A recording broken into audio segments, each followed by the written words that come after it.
Hello everybody! Today I'm going to be presenting you with my own short horror story. It is Christmas themed, hence the sweater, the hat, the background and decorations, and bullet-ridden Santa back there, and the story is based around Christmas time. Before we fully jump into that, if you're new here, welcome, and if you're returning, it's good to see you again. I hope you're all enjoying the holidays as best as you can, and hopefully this adds a little bit more cheer to it. And without further ado, let's get into it. The house that creaks. The house creaks. It's old. It has a weird wet smell, with dust collecting everywhere. I mean, it's easy to collect when the house has wooden floors and wooden walls. It sticks to that like a spider. Speaking of, there's a ton of them around. And a couple months ago I had to wage war with some mice who decided to call my home theirs. It's definitely not the most welcoming home, but it was my childhood home. And I wasn't about to give it up when my mom had to get moved into a nursing home. So I decided to move back a couple years ago to Granby, Colorado. The town has a certain charm when Old St. Nick starts to knock. I mean, no wonder. Christmas is full of joy and wonder, especially within the small town. Our small tight-end community truly cares for the season, as much as they care for one another. This season brings at least 1 foot of snow constantly, and while there's no humidity to deal with, it's so cold that the snow will melt on the roads only to freeze and then get snowed on more. Some people like me truly love that, albeit I have to drive to work a couple minutes earlier. It adds to the Christmas spirit, in my opinion at least. I especially need that after moving my mom to a nursing home. She's a lovely woman. Just ever since my dad had passed, she had been acting different. I know that's normal for sons to say about their parents when they start to lose them from dementia, but I swear it wasn't just that. She seemed either depressed or terrified. Like there was no peace in between those feelings. I saw it after my dad had passed, but even more once she had her accident. I was working at night when she had fallen and needed to be taken to a hospital. I wish I had been there. Obviously to prevent her from falling, but simply just to hear her voice. Because when she fell, she hit her head hard. Not only did she completely scrape her ear off the skin, but she had also lost the ability to speak. Her neighbor who found her said that she fell into a clay pot, holding some flowers. The pot is what lacerated her ear, and the doctor said her voice might come back, it might not. I took 2 weeks off to try to help her gauge to something she remembered, to see if that could spark something in her to speak again. Plus, with the dementia and fall, her memory wasn't in the best of states. So I figured even if she'd never talk again, it might help with her memory. I tried to play the Addams Family television show from the 60s, to no avail. I tried rocking out with her to Elvis. Nothing. Hell, I even tried showing her pictures of when we were all a family, something I was told explicitly not to do by her doctor, as to not trigger one of her manic episodes. But when your own mother doesn't recognize you, you'll try anything. That's to say, everything I tried didn't work. In fact, she just seemed terrified of everything. I felt as if I had also lost my mother when my father passed. Nonetheless, I wasn't going to let my depression stop me from trying to give her the best holiday she can have while she's still here. Thanksgiving was pretty good. It felt like she was calm. She ate the turkey I smoked and stuffed her face with her favorite pumpkin pie from good old Marie Callender. Dementia never stopped her love for food. It was only when I was leaving on that Thanksgiving night did she start to have a panic attack. For a second I thought she remembered me.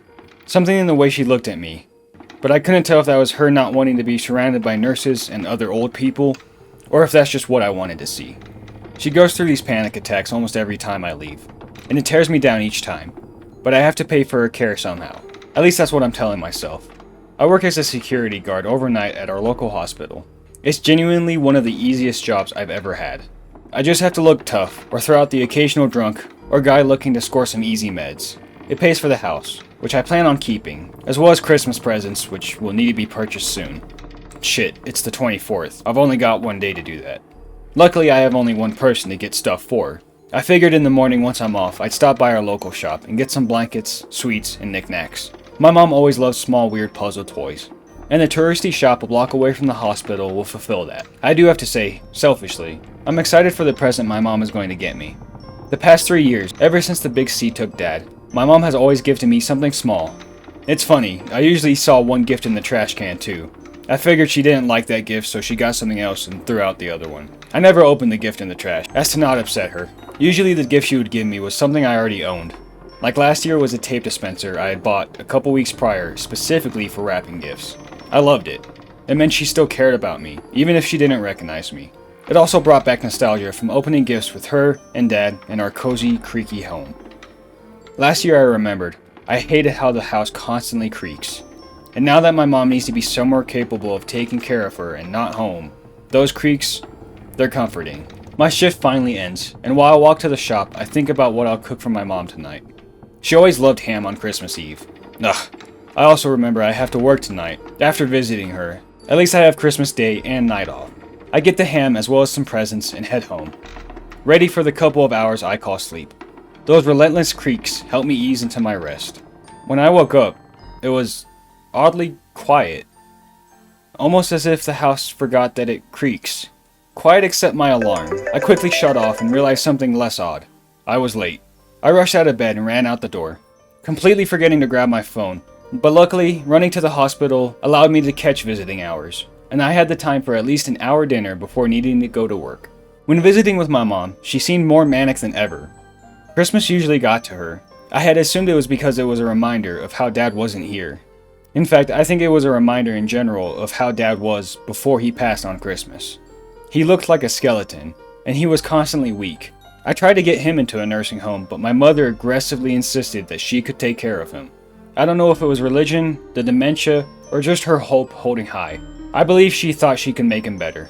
Yet I think those couple of months did more damage to the both of them than she'd like to admit. That's why I wasn't too surprised by the way she was looking at me, at least this time, like something bad was going to happen. I think she stuck back in the year Dad had passed. But something that did surprise me, she stood up. Granted, struggling, but she stood up. Then she seemed to imitate stomping, and pointed up. My mother was trying to communicate to me, but I couldn't tell what she was trying to get across. After around 10 seconds of her doing this, and me and the nurse just watching, closely just in case she fell, she stopped. As she laid back in bed, she lifted up her shirt to show some horrific scars on her stomach. I say horrific as if it was the first time I saw it. However, I was aware of the deep gashes on the side of her stomach. It happened a couple of years ago, and she said she was in an accident. Regardless, seeing scars on your mother is horrific no matter what. And what makes the scars even worse is this accident happened only a couple days before Dad had died. But I had no idea why she was pointing towards those scars now. She then began to cry and hug me. I didn't know what this was, but I knew she needed to hear that somebody loved her, even if she didn't know who it was. So I told her that, I gave her a 5-minute hug, and sat with her until she fell asleep. She had calmed down, granted with the help of whatever the nurse gave her. But even with the drugs and me holding her hand, she still looked mortified as she fell into slumber, as if she'd seen a ghost. I stayed with her past when I should, and was late for work. And while that boring job is in fact boring, it was something to keep my mind off of whatever is going on with my mom. I mean, maybe her time is coming to an end. Maybe she just really doesn't like Christmas. I don't know, it's not escaping my mind though. That I do know for certain. On my lunch break, I head to my house for some of that ham that I made. Nothing like 3 a.m. Christmas morning ham. But when I entered my house, the sound of nothing intrigued my ears yet again. This house, it feels empty. I know it's just me in here, but where are the random thuds? Where is the creaking from the roof from the weight of the snow? Where's the ever slightest tapping on the window from the snowflakes? Where did the creaking go? I couldn't delve on these questions for too long, seeing how I only had 20 minutes left out of my 30-minute lunch break. They said join a union.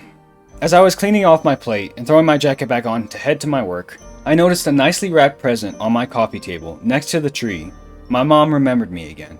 The amount of joy given to me just seeing a present that I had not wrapped sent me off back to work with one of the biggest smiles on my face, excited to open it when I visit my mom during the day, completely ignorant to the events of our dinner. I make it back to work and clock in at around 4 a.m. And as I was putting my jacket into my locker, I came to the realization there was absolutely no opportunity for my mom to leave a gift at my house.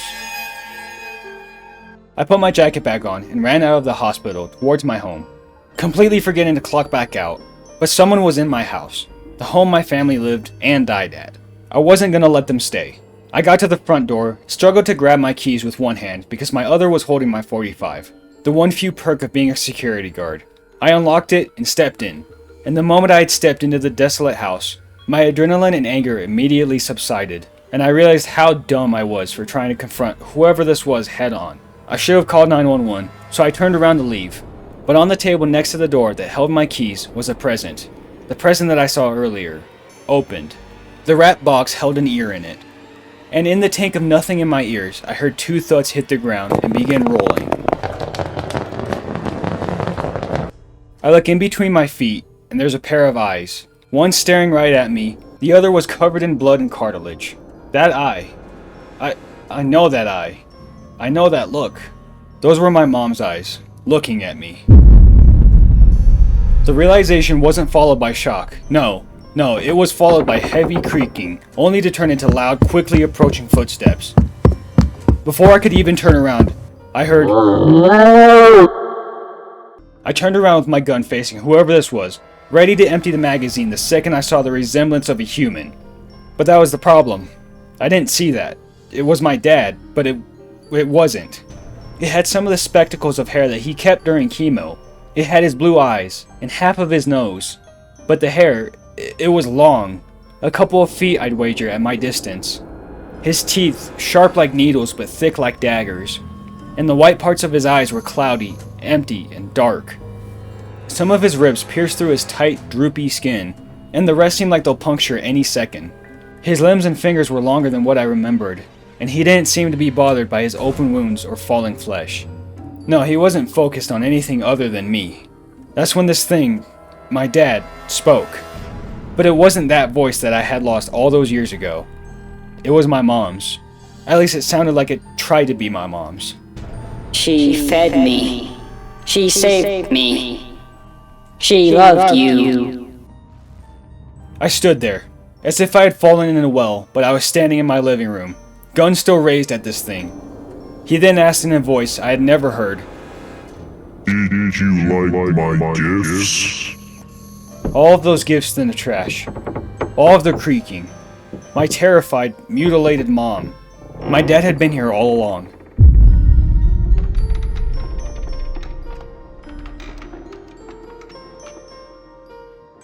And that is the end of my story, The House That Creaks. If you enjoyed it, a like really helps out, and a comment letting me know what parts you enjoyed really helps out in the future. If you have any critiques, let me know as well. I'd love to do better at writing stories and narrating and, editing. Anything you like, just let me know. Not anything you like. There's weirdos on the internet. I thought this would be fun. We talk about horror on this channel a lot, so I figure, why not make my own horror story? It did borrow a lot of tropes from a lot of things. Like, I don't know if you could tell, but it's the dad is a Wendigo. I didn't write an outro because I forgot that I needed to do that because I only wrote the story. So, yeah. If you like horror type of content, then subscribe. I make videos every week, every Friday. Merry Christmas and Happy Holidays. Alright, bye. Boo.